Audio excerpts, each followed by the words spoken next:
Le commissariat du 9e arrondissement de Douala, accusé de torture, une victime libérée quelques heures après, a rendu l'âme dans une formation hospitalière à Douala et les populations, sa famille notamment, crient à l'injustice et appellent l'État à l'arbitrage. 80% d'abattement de fret maritime, une bonne nouvelle pour les opérateurs économiques qui souffrent de l'augmentation des coûts de fret depuis 8 mois et les frais étaient montés justement de 20 à l'ordre de 400% et le groupement interpatronal du Cameroun menaçait entre guillemets d'arrêter les importations dès le 1er janvier 2022. Mesdames, Messieurs, bonjour, bienvenue à la rétrospective de l'information sur Canal 2 International et pour nous entretenir durant ces 52 minutes, nous serons en compagnie de Franck Essi, il est le secrétaire général du CPP et membre de Stand Up for Cameroun, par ailleurs économiste. Toutes ces casquettes seront convoquées durant cette émission justement pour commenter l'actualité de la semaine.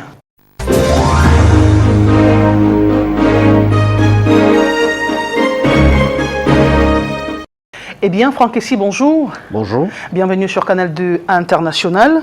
Merci pour l'invitation. Alors, vous êtes sans ignorer que depuis la survenue de la Covid-19, les marchés, les ménagères suffoquent face à une sorte d'inflation des prix. Les denrées alimentaires ne cessent de grimper sur nos marchés ainsi que les matières premières qui sont importées. Eh bien, le gouvernement camerounais vient de décider de réduire les coûts de fret maritime de l'ordre de 80%. C'est une bonne nouvelle. Vous l'avez accueilli comment?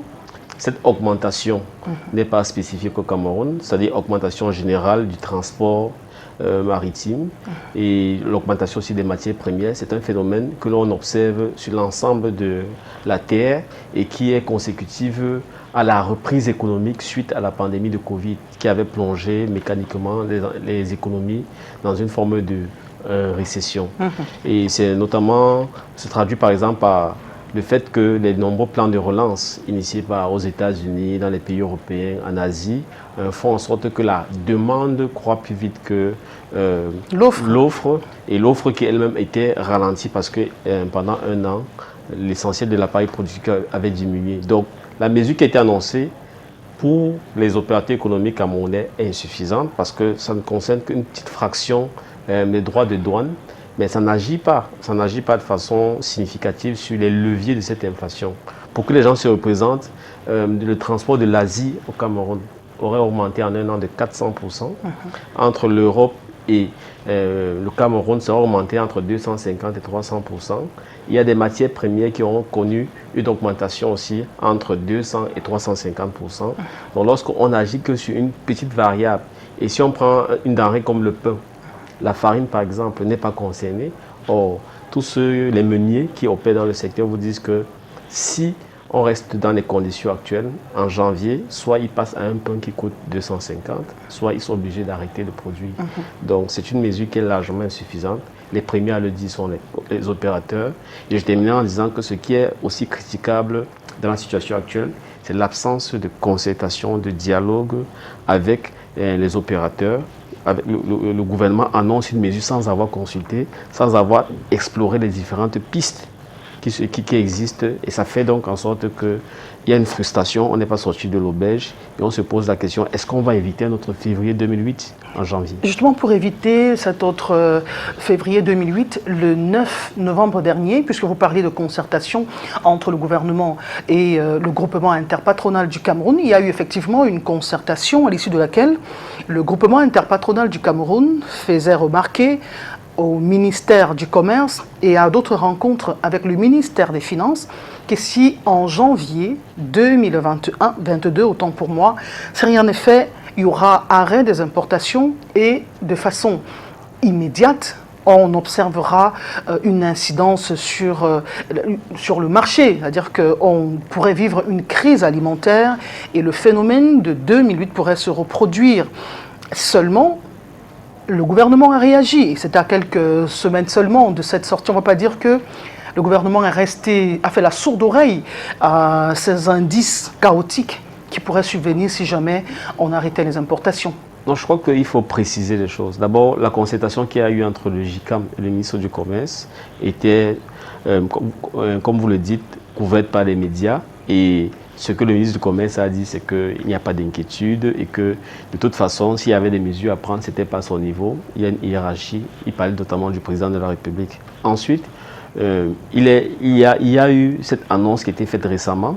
Et je peux vous dire que ça ne correspond pas à un processus qui a été voulu par les entreprises. Quand on parle de concertation, parce que le JICAM a proposé quelque chose, il a dit il faut absolument que le gouvernement prenne sa part dans cette augmentation. On appelle ça inflation importée en termes techniques. Donc, le gouvernement doit supporter en réduisant une partie de la fiscalité, en gelant une partie de la fiscalité, notamment. Le mouvement patronal peut aussi prendre une partie en réduisant aussi une partie de leurs bénéfices.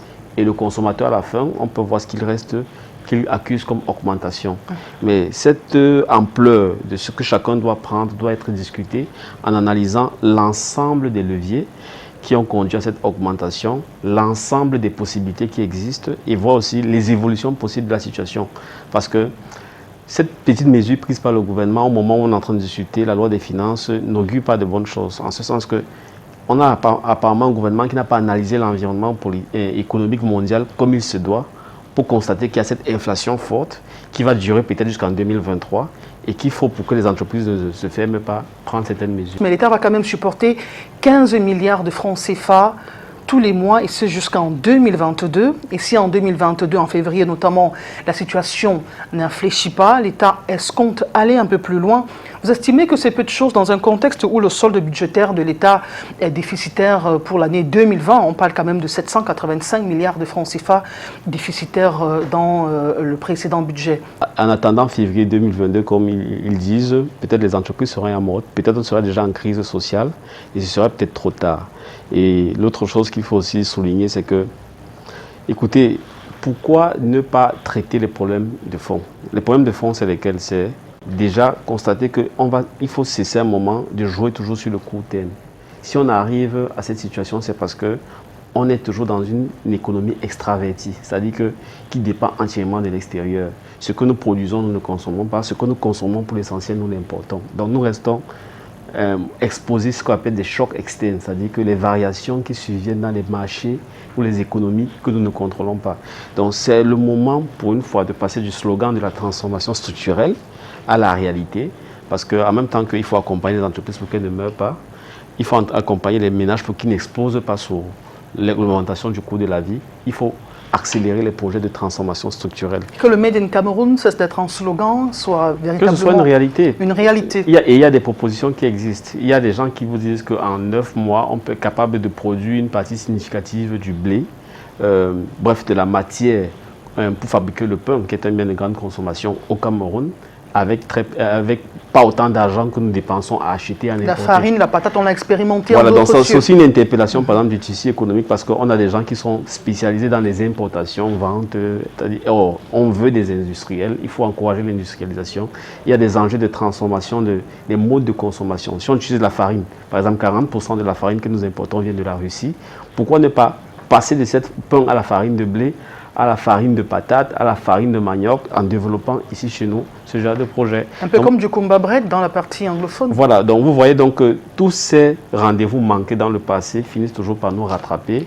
Et ce que l'État fait, je terminerai par cette image qui a été donnée par, je crois, la directrice exécutive du JICAM.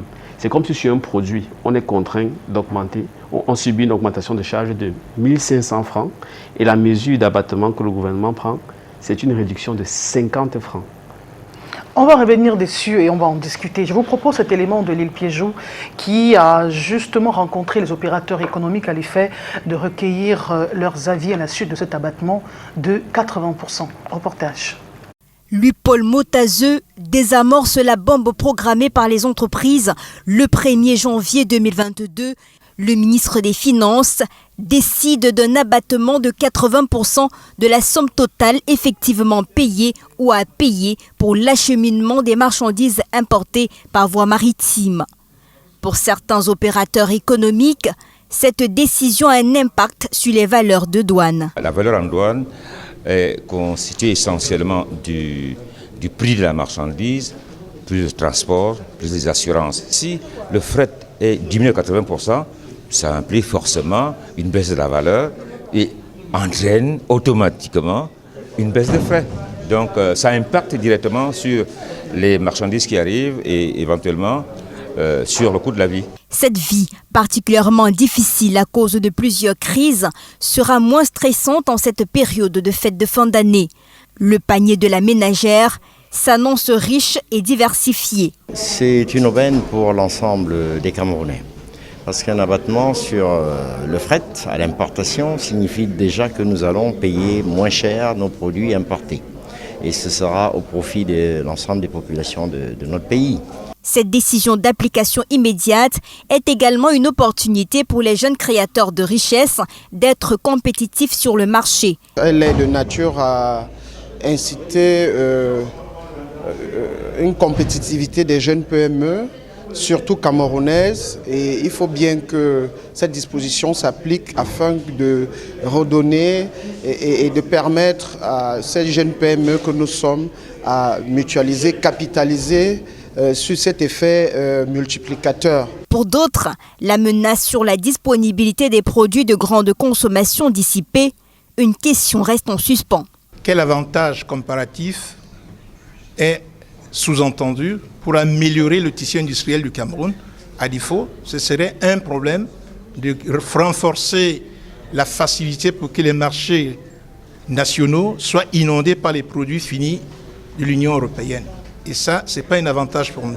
En attendant l'amélioration globale du tissu économique camerounais affaibli par le Covid-19, les récessions économiques, l'homologation des prix par le ministre du Commerce sur les coûts des produits importés, les opérateurs économiques poussent tout de même un soupir de soulagement et cela va coûter à l'État du Cameroun près de 15 milliards de francs CFA par mois.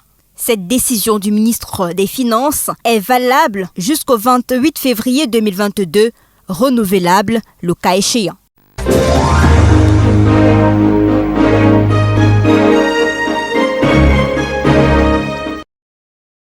Ce n'est pas la première fois que l'État prend des mesures pour soulager les importateurs, mais il y a un autre phénomène, on parle de la pratique de l'exportation illicite des denrées alimentaires qui arrivent sur le sol camerounais. Je vais prendre le cas du riz, qui subit quand même des exonérations fiscales pour permettre aux populations d'avoir de quoi se nourrir.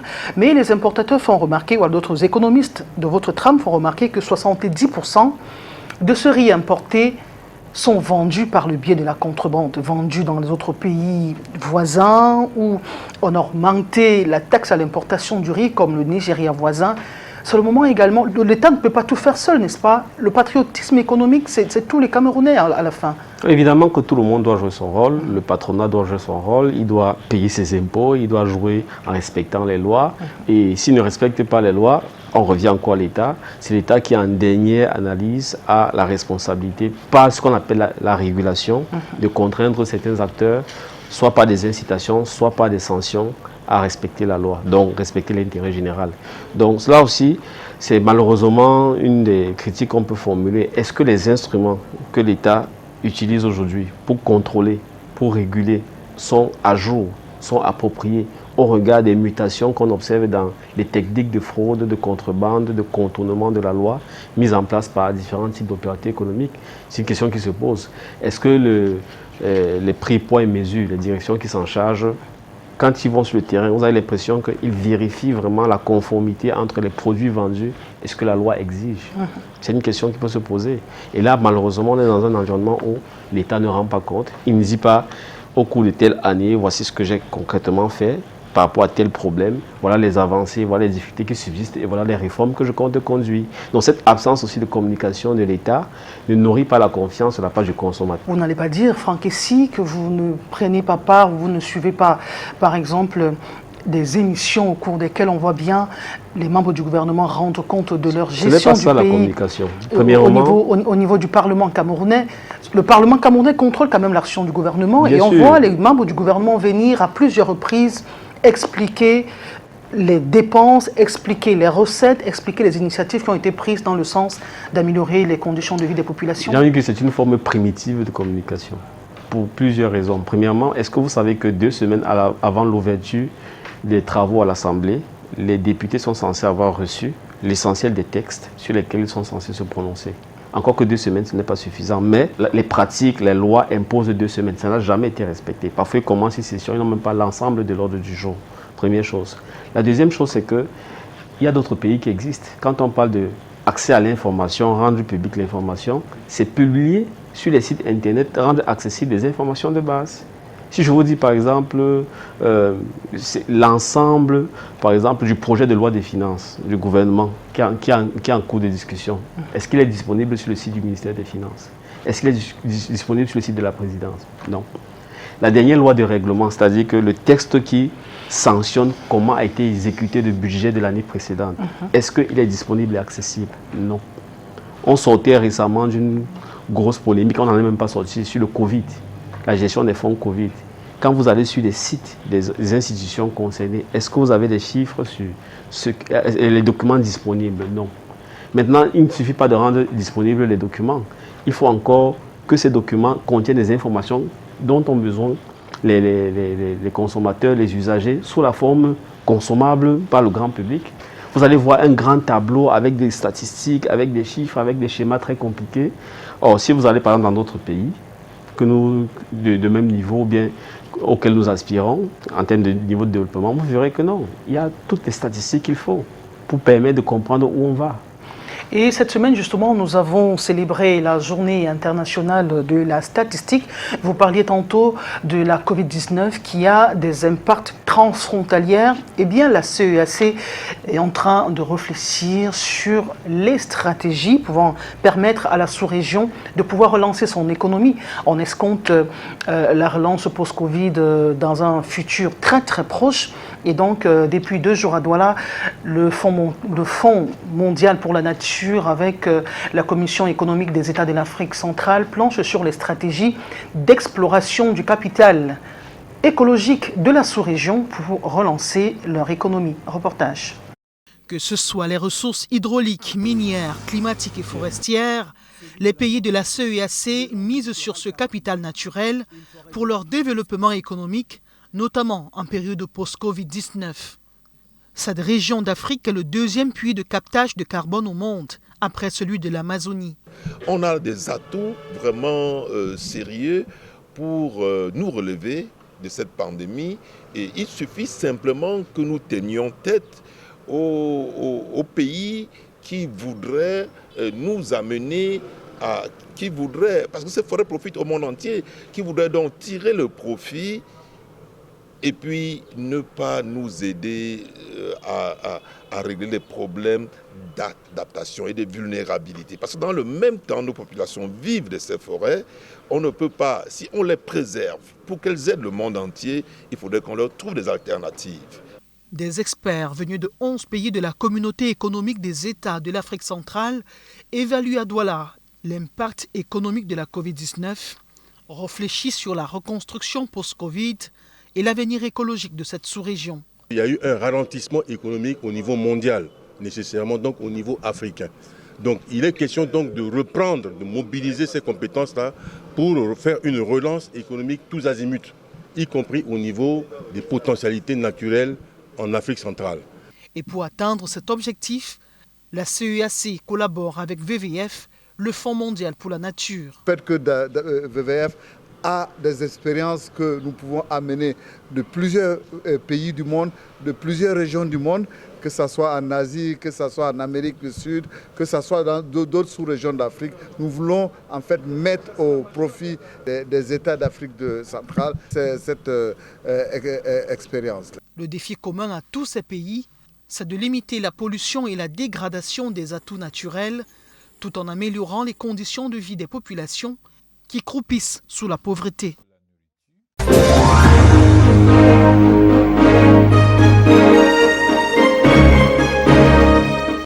Nous vous annoncions à l'entame de ce programme, dans notre cas de bavure qui fait couler beaucoup d'encre et de salive, c'est un quadragénaire, père de 15 enfants, 3 femmes, qui s'est vu torturé à mort dans un commissariat de la place.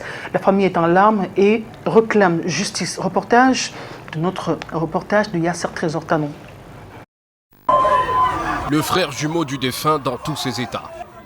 Le corps de Nzomo Bertin, déposé par la famille ce jeudi matin devant le commissariat du 9e arrondissement à Douala. C'est l'histoire d'un vendeur de pièces automobiles au lieu dit Carrefour Pasteur à Bépanda, mais résident à Bonabéry. Originaire de Babadjou dans le département des Bamboutos, il veut faire des travaux dans son atelier à Bépanda. Mais un locataire, une femme policière du même village que lui, s'y oppose et de là naît la querelle. Là où il garde ses choses, ses matériels, la femme lui dit de retirer les matériels. Cette femme est locataire comme lui-même. On peut appeler la baillesse. La baillesse dit ceci, c'est moi la baillesse, c'est moi qui décide. Dis à cette femme d'arrêter ce qu'elle est en train de faire. La dame là m'a cravaté, elle m'a donné 2 paires de gifles. Je voulais rendre, c'est mon petit là, le défunt qui m'arrête. Elle me dit que non. Il me dit que non, ne rends pas ça. Ne rends pas, je vais gérer le problème. Une semaine après, la femme est venue lui donner la convocation. Alors, il a suivi, il m'a appelé, m'a dit que la convocation, c'est suite qu'elle veut me voir, qu'elle me cherche, que lui vient me donner la convocation. Il a dit que donc, il m'a appelé, m'a dit qu'il va gérer la situation. C'est comme ça qu'elle est venue encore de la 2e convocation. Bertin conduit Manu Militari mercredi soir au 9e. La suite est dure à vivre. L'une de ces 3 veuves nous raconte. Taper les coups de poing, avant de fermer, avant d'ouvrir. Je vois mon mari, il est en train de saigner. Le sang partout sur lui, je demande que c'est quoi. Est-ce que mon mari a volé?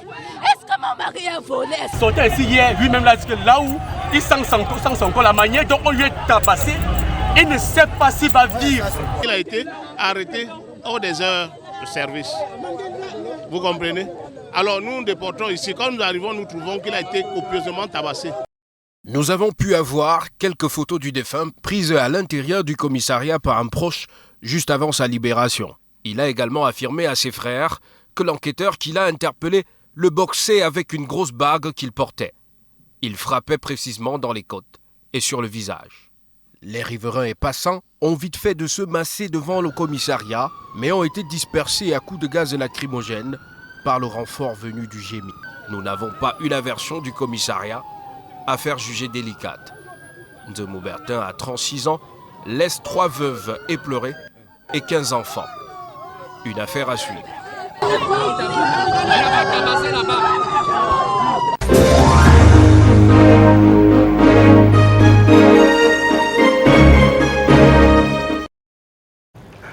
Le groupe de travail auquel vous avez pris part dans votre mouvement Stand Up for Cameroun vient de publier un rapport dans lequel justement on liste les cas de bavure, on liste les cas d'atteinte aux droits de l'homme. Comment avez-vous vécu cet autre, on va dire, un énième cas de torture, même si jusqu'ici nous attendons également que l'autre partie puisse se prononcer, à savoir la police camerounaise, sur ce qui s'est passé? Nous pensons que c'est absolument condamnable ce qui s'est passé parce que de façon manifeste, il est allé à l'hôpital, il est mort parce qu'il a subi des violences. C'est quelque chose qui est condamné par aussi bien le code de déontologie des forces de l'ordre, c'est condamné par le code pénal et c'est condamné par toutes les conventions contre la torture que nous avons signées. Malheureusement, ce n'est pas un cas exceptionnel. Comme vous l'avez signalé, chaque mois depuis janvier 2021, au regard du fait que la discussion dans notre pays, parfois sur des sujets aussi graves, est une simple discussion d'opinion qui n'est pas basée sur les faits, nous avons entrepris de documenter de façon plus précise, régulière, toutes les violences et les violations des droits humains qui surviennent. Et des cas comme ça sont légion, malheureusement. Ils témoignent que du côté, par exemple, des forces de l'ordre et de sécurité, il y a de plus en plus un rejet et une non-application de la loi. Elles sont pourtant censées défendre la loi, faire respecter la loi, mais elles-mêmes ne s'appliquent pas la loi et justifient le recours à des méthodes illégales, inhumaines, par le principe de sauvegarder la sécurité. Donc, nous avons lancé, par exemple, dans le rapport d'octobre dernier, tout un dossier sur les bavures et les violations qui surviennent sur les axes routiers, à la suite de ce qui s'est passé à Boya et qui s'est répété malheureusement à Bamenda avec la jeune Brandi Tato.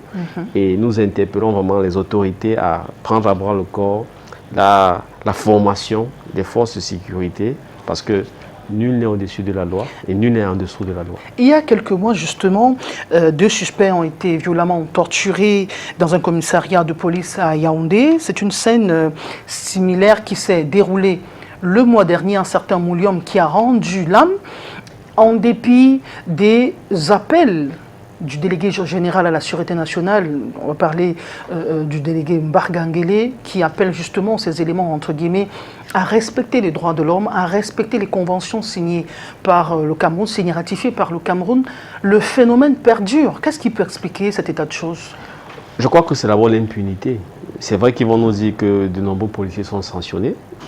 Même s'il y a de nombreux policiers qui sont sanctionnés, la vérité est que le chiffre est largement en deçà du nombre qui devrait être sanctionné. Oui. Donc il y a d'abord l'impunité.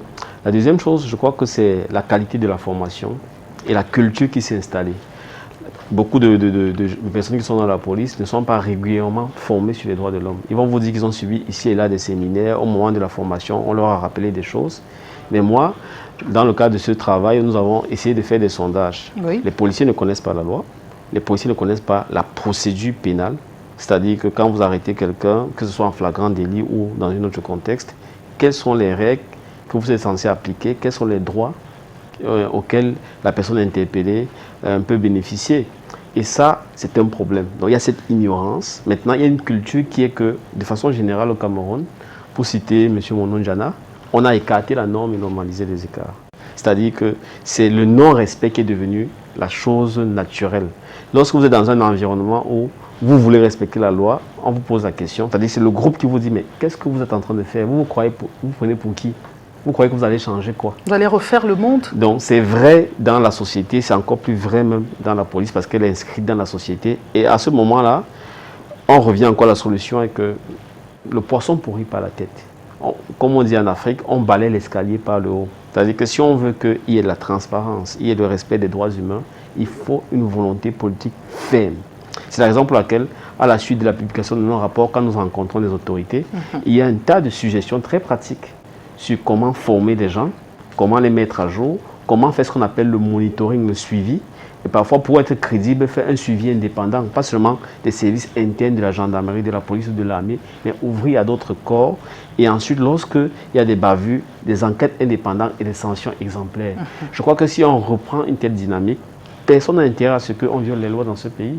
Et on a remarqué justement de façon systématique, c'est comme une solidarité de corps, parce que la personne, au départ, il y a 2 personnes qui se querellent, un voisin qui est un civil, l'autre une dame qui est policière, qui fait venir justement ses camarades.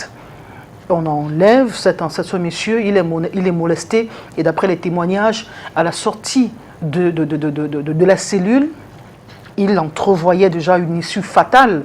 Comment résoudre cette affaire définitivement? Vous ne pouvez pas changer des comportements qui sont aussi généralisés, massifs, ancrés, si on reste à leadership politique et à système de gouvernance constant. C'est-à-dire que vous ne pouvez pas garder les mêmes leaders politiques, c'est-à-dire les mêmes députés, les mêmes ministres, le même président, sur qui ça prospère, les mêmes manières de fonctionner sur le plan institutionnel, c'est-à-dire on cache l'information, vous entrez dans un bureau public, vous avez l'impression que voilà, c'est vous qui êtes au service de celui que vous trouvez là. On vous gronde, on vous traite comme si vous étiez je sais pas, c'est eux qui sont les propriétaires du pays. Donc c'est cette culture, c'est cette pratique-là qui finit par entraîner des abus. L'autre chose que j'ai oublié de dire, mais il y a la corruption aussi. Ça se produit aussi parce qu'il y a la corruption. Moi, je vais vous dire que nous sommes en train de faire des enquêtes terribles sur les stupéfiants, sur les trafics divers de carburants frélatés, sur l'organisation de ce qu'on appelle de raquettes des usagers sur la voie publique. Et malheureusement, des commissaires, des agents de police, des gendarmes sont impliqués. Donc les gens qui sont censés faire respecter la loi, je ne dis pas que c'est le cas de tout le monde, mais se retrouvent être dans un système très corrompu. Je connais beaucoup de commandants, beaucoup de colonels qui ont été radiés, qui ont été relevés. C'est-à-dire qu'on parle d'une affectation disciplinaire à partir du moment où la hiérarchie a été informée de ce que des pratiques inhumaines se produisaient dans leur unité de commandement. Vous l'avez dit, vous avez raison, c'est peut-être, il y a des brebis galeuses dans tous les corps. Non, je ne suis plus d'accord avec ce discours. Et c'est une des raisons. Les brebis galeuses existent partout, n'est-ce pas? Oui, mais vous savez, il y a une différence entre des brebis galeuses isolées et ce qu'on appelle des comportements systémiques. Parce que quand ça prend une majorité, quand c'est récurrent, ce n'est plus des brebis galeuses, ça devient systémique. Donc le juge de paix entre vous et moi, qu'est-ce qui peut nous permettre de nous entendre sur l'ampleur du phénomène? C'est de documenter, c'est-à-dire c'est de sortir les statistiques. Pourquoi la gendarmerie, pourquoi la police ne produit pas les statistiques? Parce que je dis même qu'ils ont intérêt à produire les statistiques parce qu'on verra même à travers ces statistiques que dans les facteurs qui expliquent des comportements déviants, il y a aussi peut-être une augmentation de l'incivisme de la part des citoyens camerounais qui créent des conditions, qui mettent les policiers dans des situations parfois délicates. Donc ce n'est pas quelque chose où quelqu'un qui est sincère, qui veut véritablement bâtir une société où on respecte la loi et qui est juste, peut s'opposer. Donc il faut documenter. Et là on pourra savoir si c'est un phénomène d'ampleur, si c'est 60%, si c'est 10% des personnes qui sont concernées. Pourquoi on ne fait pas ça? Et aussi, il faut parfois faire ce qu'on appelle des sondages de satisfaction, enquête de satisfaction auprès des usagers. Que pensez-vous du commissariat du 9e, du 7e, etc. On fait un échantillon et on voit. Et les gens ont des informations qui les permettent de s'améliorer. Ce serait une bonne chose dans un État démocratique. Où les gens veulent vraiment avancer et où ils ne sont pas pourris par la corruption. Merci beaucoup. Nous allons poursuivre cette émission en restant dans le même versant. Cette semaine également, nous sommes intéressés à ce qui s'est produit, le week-end sanglant qui s'est produit dans la région du Nord-Ouest, à la suite d'une bavure policière qui a coûté la vie à une élève de 7 ans. Quelques jours après, ou alors le lendemain, simplement, on a eu l'impression qu'il s'agissait justement d'une vengeance, entre guillemets. Près de 8 éléments des forces de défense ont péri dans des conditions troubles. Reportage. Des morts, qu'ils soient civils ou militaires, dans le nord-ouest et le sud-ouest, c'en est de trop. S'insurge Philippe Nanga, président de la plateforme de la société civile dans le littoral. Le meurtre d'une fillette de 7 ans vendredi dernier et l'assassinat de 8 éléments des forces de l'ordre à Santa rallongent la liste des milliers de pertes en vies humaines dans cette crise. Pour le seul mois d'octobre, nous avons enregistré au moins 105 personnes tuées. Parmi les 105 personnes, 73 tuées dans le cadre de la crise dite anglophone. Si vous regardez également ce rapport, parce que nous faisons des reports d'informations et sur le plan qualitatif et quantitatif, vous verrez que nous sommes déjà à plus de 700 personnes tuées depuis le mois de janvier au Cameroun. Ce sombre tableau est aussi déploré par Joseph-Claude Biliga, militant du RDPC. Comme tout être humain, et comme tout Camerounais, je suis peiné. Parce que dès lors qu'un Camerounais est mort, quel que soit son bord, qu'il soit ambazonien, qu'il soit tout simplement sécessionniste, qu'il soit un civil, qu'il soit un militaire, c'est le Cameroun qui perd. Nous ne devons pas verser le sang de nos enfants pour une guerre qui, à mon sens, ne devrait pas se justifier. En l'espace d'un mois, l'on enregistre la perte de 2 fillettes sur le chemin de l'école, victimes des tirs de sommation. Ce qui s'est passé vendredi n'a pas d'explication au regard de ce qui s'est passé au 14, n'est-ce pas, octobre dernier. Puisqu'on s'est insurgé contre le fait qu'un gendarme, n'est-ce pas, est tiré, soi-disant, pour stopper un véhicule. Mais là, vous avez encore un autre homme en tenue qui n'a pas retenu la leçon qu'il ne faut plus essayer. Aujourd'hui, on ne peut pas nous parler des bavures. Pour restaurer la réputation d'îlot de paix dont pouvait se vanter le Cameroun avant le déclenchement de cette crise, des voix encouragent les deux parties à la négociation, même si l'armée garde le monopole de la violence légitime. Même lorsqu'il y a l'option militaire, il y a toujours des négociations qui peuvent se passer d'une manière assez... pas devant tout le monde, donc de manière secrète.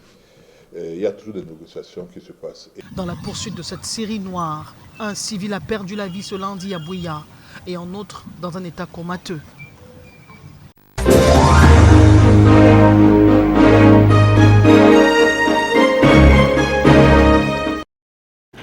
Dans le rapport qui vient d'être publié par le mouvement auquel vous appartenez, le mouvement Stand Up for Cameroun, eh bien, au moins 177 personnes auraient perdu la vie seulement pour le mois d'octobre. Et vous comptabilisez pas moins de 700 personnes qui ont également perdu la vie depuis le mois de janvier. Il y a une bonne partie que vous attribuez par exemple à Boko Haram et d'autres dans la crise anglophone. Comment réussissez-vous à réaliser ces statistiques dans un contexte où les balles crépitent, où les gens ont plutôt tendance à fuir les foyers de tension? Nous avons la combinaison de plusieurs méthodes. Premièrement, ma question pose la légitimité de vos rapports. Hein? Écoutez, ceux qui produisent ces rapports, c'est des spécialistes des droits humains. Ce n'est pas parce que je suis un acteur politique que je ne suis pas par ailleurs, vous avez parlé de plusieurs casquettes, je suis aussi quelqu'un qui est formé aux droits de l'homme.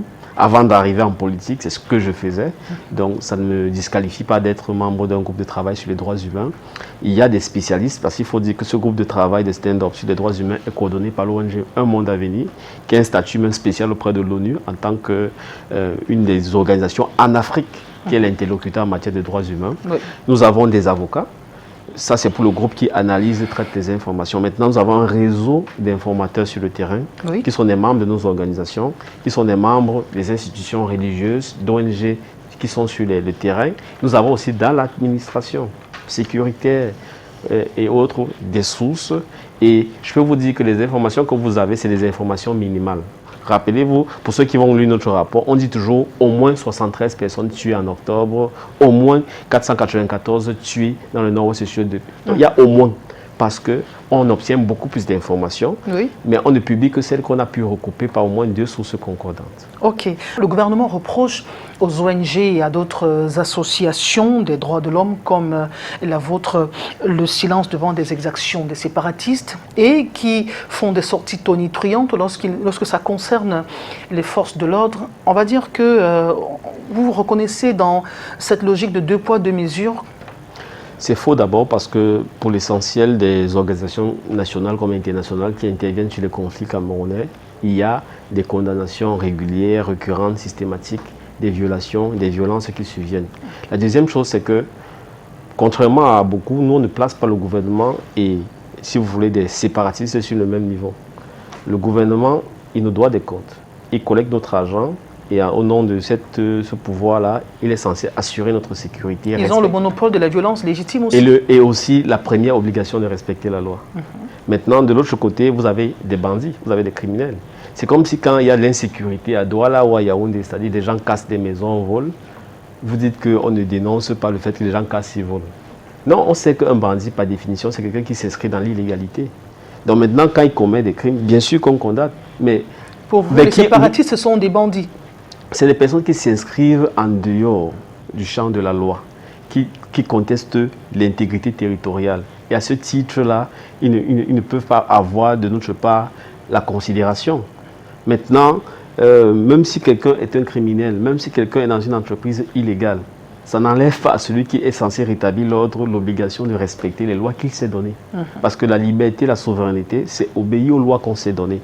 Donc quand on interpelle par exemple les forces de sécurité qui viennent en Gabou, je donne un exemple, ici tue 22 personnes, donc 9 enfants, des femmes enceintes, etc. Mais attendez, en quoi il y a là un problème avec l'armée? Est-ce que l'armée, quand ils prêtent des engagements, est-ce que leur mission c'est de tuer des civils? Non. Lorsque maintenant il y a des policiers ou des gendarmes qui ont été tués par les séparatistes, bien sûr que c'est dommageable et c'est condamnable. Il faut qu'ils soient appréhendés et jugés. La population est également accusée de faire dans le 2 poids 2 mesures. On a bien vu comment elle est sortie pour crier lorsque un enfant a perdu la vie à Buea, lorsque un autre enfant, on va parler d'une élève, a également perdu la vie à Bamenda, dans les mêmes circonstances, une interpellation non tempérée de voiture qui aboutit à un tir de sommation. Voilà, il y a 2 morts sur le carreau. Mais on accuse justement les populations de ne pas jouer franc jeu dans cette crise, à rester silencieuses lorsque des hommes en tenue, entre guillemets, tombent par dizaines, mais lorsqu'il y a un civil qui tombe, c'est le soulèvement social. Est-ce que un soulèvement de la population au même rythme, lorsque les séparatistes posent des exactions, ne pourrait pas contribuer à réduire l'intensité de cette crise? Donc, je peux vous répondre en vous disant que, premièrement, ce n'est pas toute la population. Il faut cesser de mettre tout le monde dans le même sac. Parce que si vous regardez Buea, si vous regardez Bamenda, où ces événements, où Santa sont survenus, je vais vous dire que... Il y a eu mouvement d'humeur, tout au moins. Allez-y. Est-ce que je peux terminer? Allez-y. Ça, c'est la version qu'on entend déjà. Donc, c'est ce que nous voyons. Oui, donc je commence à vous dire que factuellement, dans ces endroits, la majorité de la population n'est pas dehors. La majorité de la population est divisée. Il y a des pro-RDPC, des gens qui soutiennent l'armée. Il y a des gens qui soutiennent les séparatistes. Parce qu'il faut comprendre que la nature de ce conflit, c'est un conflit, j'ai envie de dire, interne entre Camerounais et qui est d'autant plus difficile parce que la population adhère au projet, une partie de la population adhère au projet de séparation. Donc ça rend difficile la répression des groupes séparatistes. Il faut dire, il y a des personnes qui sont beaucoup plus touchées. Maintenant, il faut comprendre pourquoi ils sont beaucoup plus touchés. Moi, personnellement, je ne fais plus de communiquer chaque fois qu'il y a des morts. Des morts de l'armée ou des morts de séparatistes ou des morts de civils en général. Moi, par exemple, sur les 3 derniers mois, moi qui travaille tous les jours sur ces questions. Franck Api, j'aimerais qu'on soit d'accord sur un principe. Non, je termine ma phrase. Il y a un accord préalable pour continuer. Il faudrait qu'on soit sûr. Je n'ai pas fini ma phrase, vous pouvez me relancer. Donc, je n'ai pas fait... Il faudrait que je m'assure qu'on est en train de se comprendre. Mais je n'ai pas terminé ma phrase. Si vous ne me laissez pas finir. Allez-y, je ne sais pas pourquoi. Allez-y, je vais vous relancer. Vous avez du mal à me laisser finir ma phrase. Allez-y, je n'ai pas du mal. Je vous ai invité avec bon cœur. Donc j'explique donc qu'il y a ce que j'appelle, par exemple, est-ce que vous savez que dans ce que nous documentons, on ne fait plus de prisonniers avec les séparatistes. L'armée les tue quasi systématiquement. Vous ne savez pas ça? Donc ça veut dire que chaque fois qu'on dit que l'armée a tué des séparatistes, est-ce que la population sort pour protester? Quand on tue aussi les soldats, les gens ne sortent pas. Mais c'est quand ça arrive sur ce qu'on considère comme la prunelle de nos yeux. Quand c'est des cas les plus flagrants. C'est là où vous avez spontanément parfois des gens qui, malgré la fatigue, la torpeur de cette guerre qui ne dure que trop, qui se lèvent. Je vous rappelle par exemple, la fin de la semaine dernière, il y a un monsieur à Boya qui est très connu, qui est un soutien du RDPC, qui est un soutien du régime, qui est anti-séparatiste, je crois le monsieur Modja, qui a fait des manifestations suite aux explosions à Boya. Il a fait une manifestation d'abord vendredi, et dimanche, ils sont allés refaire une manifestation, mais en ayant parmi leurs manifestants des gens qui étaient habillés en tenue traditionnelle. Qu'est-ce qui s'est passé? Il s'est passé que l'armée a cru que c'était des séparatistes, ils ont tiré, ils ont tué quelqu'un. Qu'est-ce qui s'est passé? La population aussi s'est levée. Donc vous voyez que des gens qui tenaient le discours que vous me tenez là, que pourquoi ces 2 poids 2 mesures? Quand on tue la jeune, un carreau d'y aller, vous sortez, quand on tue la belle, vous sortez pas. C'est ça qu'ils disaient quand ils sortaient.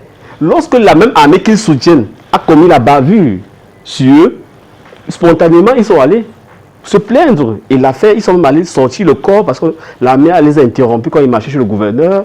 Ils sont allés l'armée allait mettre le corps à la morgue. Ils sont allés arracher le corps de là. Donc vous voyez qu'il y a certains cas spécifiques dans une crise où les gens tombent chaque jour qui parfois suscitent de l'émotion. Une émotion particulière, bien que ce soit monnaie courante. Je vous donne encore l'exemple du monsieur qui a été battu et sur lequel il faut de l'enquête au commissariat du 9e. C'est chaque jour qu'on bat des gens. Pourquoi chaque jour, vous les médias, vous ne parlez pas de ça? C'est chaque jour. Si nous n'avons pas l'information, on ne parle pas. Non, parfois on peut avoir l'information, mais parce que ça n'a pas eu un écho particulier. Chaque fois qu'il y a eu violation de droits de l'homme et qui a été portée à notre attention, nous en faisons écho. La preuve, c'est qu'il y a beaucoup de cas de bavure dans les commissariats. Mais vous n'en parlez pas tous les jours? Nous en parlons chaque fois que nous avons l'information. Non, c'est tous les jours. Ça veut dire que vous êtes très mal informé. Si vous qui êtes sur le terrain, vous faites votre travail, vous les portez à l'attention des médias, ou tout au moins pour Canal 2 International, nous faisons notre travail et les résultats suivent très souvent. Franck, ici, le rapport que vous venez de publier, c'est le 10e de l'année. De l'année, justement. Oui. Quelle est, à votre avis, l'incidence de ces rapports sur la situation sur le terrain? Ça contribue à raisonner un tout petit peu les belligérants, les principaux acteurs qui sont au front? Non, pour l'instant, puisque les données que nous avons montrent le contraire. Il y a en moyenne une trentaine d'incidents très violents qui surviennent, par exemple dans le nord-ouest et le sud-ouest chaque mois. Il y a en moyenne 90 morts chaque mois dans le nord-ouest et le sud-ouest. Il y a en moyenne une centaine d'arrestations illégales et des actes de torture. Donc, si ça ne change pas, c'est parce que les facteurs qui déterminent ces comportements-là, on n'a pas encore commencé à agir dessus. Un premier facteur, c'est, si vous voulez, l'état d'esprit des dirigeants. Chaque fois que nous, on va faire notre plaidoyer, c'est-à-dire que présenter les résultats de ces enquêtes et faire des suggestions, des propositions pour améliorer, vous avez en face de vous pas toujours les personnes qui sont ouvertes et disposées. La deuxième chose, c'est qu'il faut que dans la population, il y ait la conscience de la gravité de la chose. C'est d'où l'intérêt pour nous de mettre ces informations publiquement. Parce que si je ne vous avais pas dit qu'il y a eu 105 morts seulement en octobre, comment vous aurez su? Puisque vous ne travaillez pas sur ça, vous êtes une simple Camerounaise qui sortait le matin, essayait de vivre votre vie. Non, c'est à force de répéter. Je ne suis pas une simple Camerounaise, je suis journaliste qui cherche l'information auprès des organes accrédités. C'est votre boulot, vous êtes spécialisé dans ce domaine et vos rapports nous inspirent des sujets de reportage. Donc respectez notre travail autant que nous respectons le vôtre. Pour que ça avance plus, que ces comportements diminuent, il faut qu'il y ait un consensus déjà, sur la gravité de la situation. C'est un consensus que je ne partage pas, par exemple, avec le ministre de l'Administration territoriale, qui dit ouvertement que la situation est sous contrôle. 2, il faut que, à partir de cette prise de conscience, il faut que les citoyens camerounais agissent sur ceux qui ont le pouvoir, les séparatistes et le gouvernement, qui créent cette situation.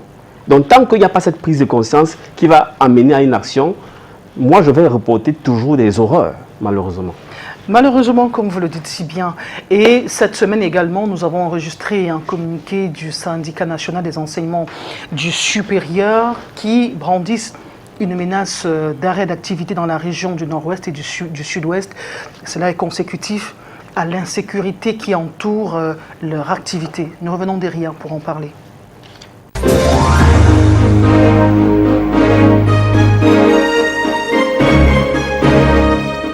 On parle d'une centaine de kidnappings enregistrés depuis la survenue de cette crise en 2016. Des dizaines d'enseignants qui ont perdu la vie, des étudiants également qui ont perdu la vie, ceux qui ont été également kidnappés. La goutte d'eau qui a fait déborder le vase la semaine dernière, c'est cette bombe qui a été déposée, qui a explosé justement dans un amphithéâtre à Buea. Pensez-vous que cette sortie du CNES pourrait contribuer à apaisantir quelque peu les ardeurs, amener peut-être le gouvernement à reconsidérer les choses sous un autre angle?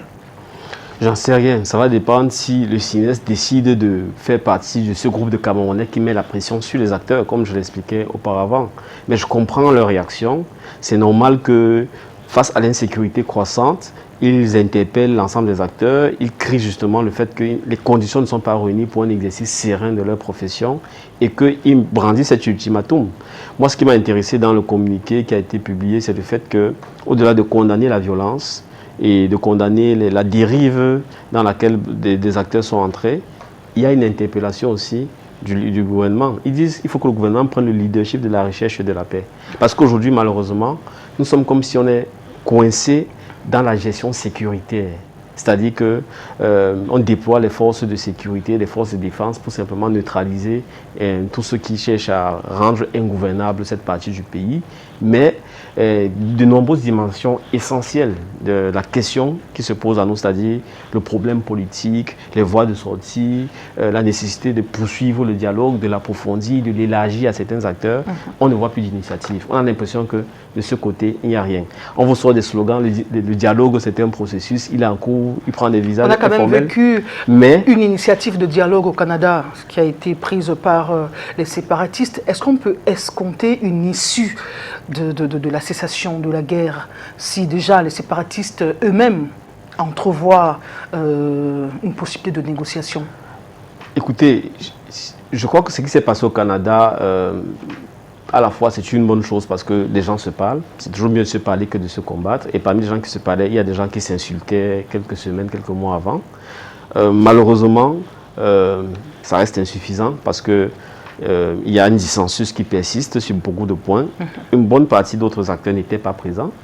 Et ce n'est pas eux qui sont à la manette. C'est-à-dire qu'ils sont sortis avec des points sur lesquels nous sommes tous d'accord au Cameroun, qu'il faut un cessez-le-feu, il faut retrouver la voie du dialogue et il faut mettre des mesures de décrispation. Ok, mais pour qu'on puisse avancer, chacun des acteurs qui a parti pris dans cette crise-là doit faire quelque chose.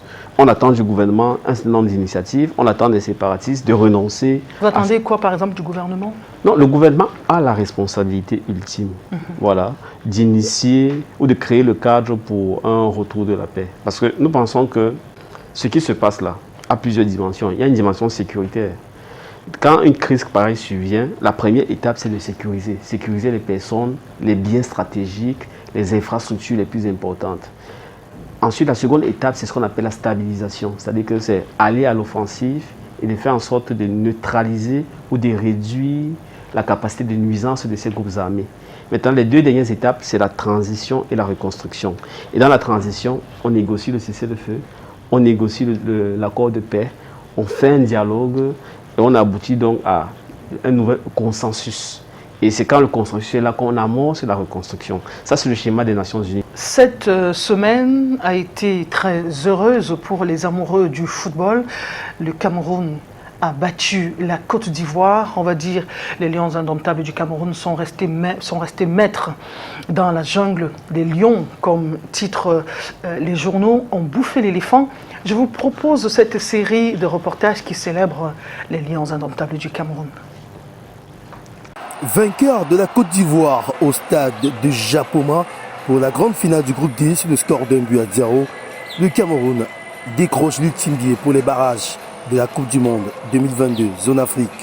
Des Lions indomptables entreprenant d'entrée de jeu, emmenés par des attaquants à la hauteur de l'événement. Sur une perte de balle de Maxwell Cornet devant la surface, Martin Ola, l'opportuniste, récupère et sert Karl Toko Ekambi en retrait, qui fusille Sylvain Bourou. 1-0, on joue la 21e minute de jeu.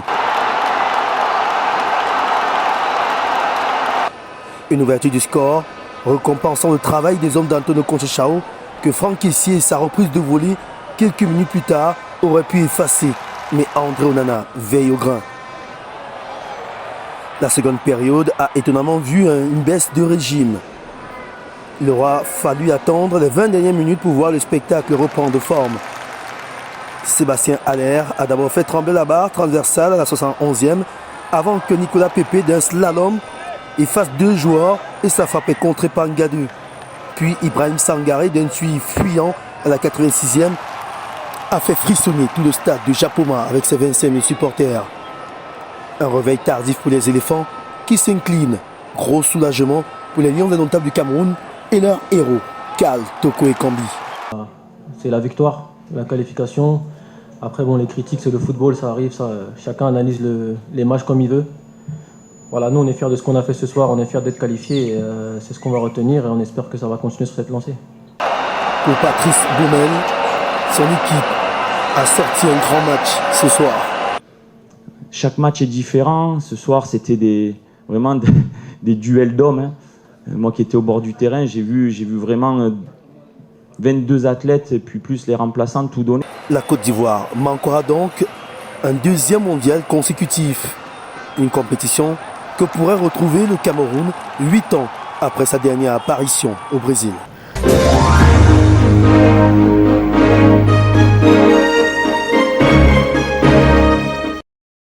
Franck Kessié, comment avez-vous vécu cette soirée du 16 novembre où tous les Camerounais attendaient, tous les footeux étaient devant leurs petits écrans? Bien sûr, je suis heureux qu'à la fin, on ait pu se qualifier pour les barrages parce qu'on n'est pas encore qualifié. Mais j'ai toujours un goût amer. Mais c'était un moment décisif quand même pour la suite. Oui, mais moi, je ne suis pas, comme beaucoup de Camerounais, je n'ai pas cette chance de pouvoir faire la part des choses. Pour moi, le Cameroun, c'est un. C'est-à-dire, nous sommes un. Donc, on ne peut pas être, comme je venais de le rappeler, publier un rapport où des gens meurent, où il y a la guerre, les gens sont dans l'inquiétude, l'angoisse. Et de l'autre côté, je me réjouis totalement. Je suis toujours content qu'au moins sur un plan, on semble voir quelque chose qui marche. Et pour rester dans le versant sportif, le 11 décembre prochain, il y aura élection à la FECAFOOT et cette semaine, c'était le dépôt des dossiers de candidature. Je vous propose ce reportage qui s'est concentré sur le dépôt de candidature de Samuel Eto'o, ce qui a fait courir du grand monde à Tinga Yaoundé. Une foule en liesse à l'arrivée de Samuel Eto'o au siège de la Fédération camerounaise de football ce 17 novembre. Comme si l'arrondissement de Yaoundé 2e, qui abrite le siège de la Fédération, retenait son souffle pour accompagner la candidature de l'ancien Lion indomptable au poste de président de la FECAFOOT. Les fans ont passé toute la journée ici, dans l'attente du phénomène Samuel Eto'o. Même les femmes à terme ne ressentent plus le poids de la grossesse. Il a fallu l'intervention musclée des forces de l'ordre pour que l'ancien goléador puisse accéder au bureau de la commission électorale pour le dépôt de son dossier. Il est un peu plus de 15 heures passées de 30 minutes. Après les formalités de dépôt, le postulant répond aux questions de la presse. Tout ce que la fédération produit, on devrait avoir ce que les Camerounais méritent. je serai le prochain président de la fédération, malgré toutes les tricheries, parce que nous sommes passés, Chérindo, vous le savez, à 115, 111 délégués, à 76. Justement, Samuel. Même jusque-là, nous disons allons aux élections et que ces délégués prennent leurs responsabilités pour donner enfin l'occasion au football camerounais de devenir ce que ce football doit être. Comme dans un jeu d'échecs, Samuel Eto'o déplace un pion et envoie déjà un message fort à ses futurs adversaires. Maintenant, je prie le camp en face de faire attention parce que nous avons accepté beaucoup de choses, mais ce n'est pas parce que nous restons calmes que nous avons peur. Et le camp en face sait de quoi nous sommes capables. S'il faille venir rester ici et les déloger, nous le ferons. Et ils savent qu'il suffit peut-être d'un mot d'ordre de Samuel pour que nous nous dirigeons vers Chinga. La candidature de Samuel Eto'o est la première à être déposée sur la table de la commission électorale de la FECAFOOT. Les autres potentiels candidats ont jusqu'à ce 18 novembre minuit pour faire acte de candidature. Le scrutin est prévu le 11 décembre prochain.